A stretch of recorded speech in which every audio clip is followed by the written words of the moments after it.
Well, I was trying to come on here This and world turning its back and when you find yours against that wall. and Jesus picked 12 It's right. outsiders. Hi, it's Serenity Circle podcast. So today I wanted to dive into a little bit about the Esther story. See, I talked about Esther this past Sunday, and I was talking about how she later on became the Queen of Persia. See, I don't know how old Esther was, but my topic was for such time as this. But I also talked about that it doesn't matter at what age you are in, you have not missed your mark because God is still writing your story. Whether you're in your 20s or you're in your 40s or your 60s or your 80s, it does not matter. As long as you have breath in your body, God is still writing your story. So let me get into a little bit of that. So before we have our Esther moment, we must first do the work that's behind the scene. And let me talk a little bit about that. So, the story of Esther, she was a Jewish girl. She was an orphanage that was raised by her cousin Mordecai. Now, Esther was just a girl. She was regular, she was ordinary, there was no royal bloodline in her life. However, she was chosen to be the queen later on. The king was married. He decided that the queen was no longer playing her position. So Esther later on became the queen. The backstory to that is he was asked for the queen to come to show up at this gathering that he was throwing together, and she denied his request. So she didn't play her position as a wife. So she had to be renowned or decrowned or whatever they called it back in those days. So fast forward, Esther became the queen because Mordecai, her cousin, as well, he was a Jew. The Jewish people were being attacked and destroyed by, at the time, Haman was the right hand man, as you can say, to the king.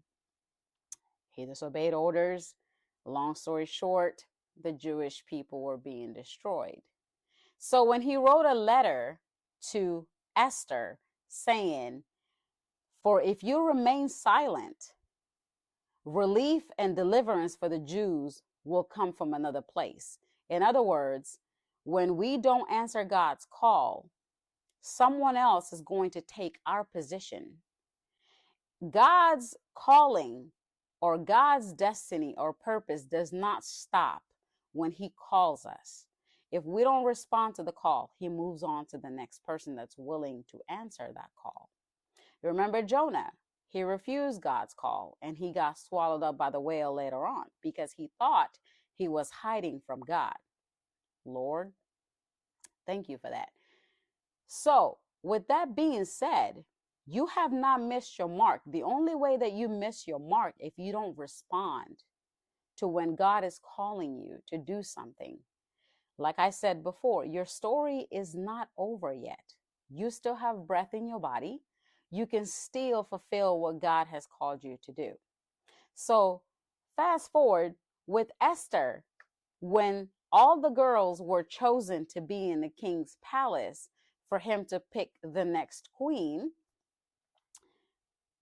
they did not see the king right away. It wasn't like, okay, you pick the girls and then you get to decide 30 days from now who gets to be the next queen.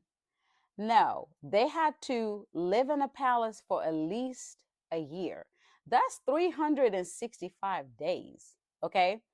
So they weren't just living in the palace, just kicking it up, partying, or anything like that. There were some divine intervention. There were some things that they have to go through. They had to do 6 months of regimen, each in two sections. First was for oil and Myra, and the other one was like beauty cosmetics. So, ladies, let me ask you a question. When we ask for the husband, or we ask for the job, or we ask for anything, are we ready to do the behind the scene work that it takes for us to be able to be good enough, or not say good enough, but ready for the position that we're going in?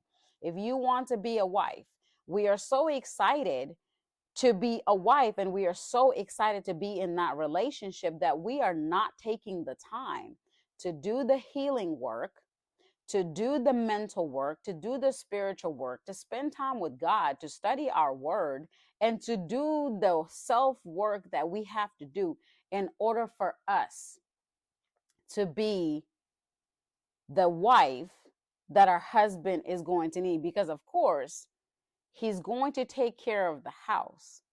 But however, are we taking care of ourselves so that way we are good for our husband, we are good for our family?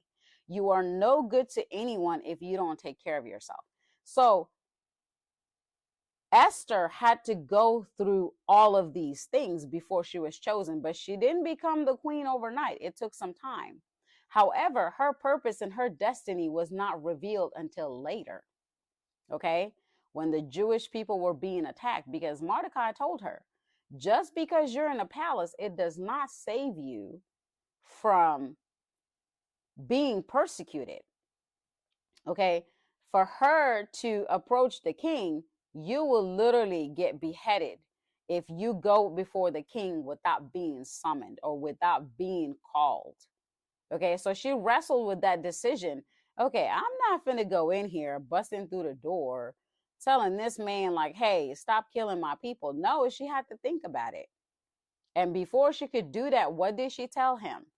Get everyone, fast for 3 days, and I will do the same thing, me and my servants. That's what she said. We're gonna fast. So as she was fasting and she was praying and she was wrestling with the decision to go before the king to ask him to spare her family or to spare the Jewish people, she answered God's call and she said, God, here I am, send me. If I perish, then I perish. So let's not be in such a rush to go into things without doing the healing work that we need to do. And before we answer God's call, we have to make sure that we have spent the time and we have done the work and we have done the healing. And also, maybe you can ask God to heal you as well and to cleanse you and to refine you and to make you whole. That way, you can go out there and do His work without any obstacles. So, I'll leave you with this. What is your Esther moment? And just remember, you are not late, you're just on time for your purpose and your destiny and who God called you to be. So let 2025 be your Esther moment.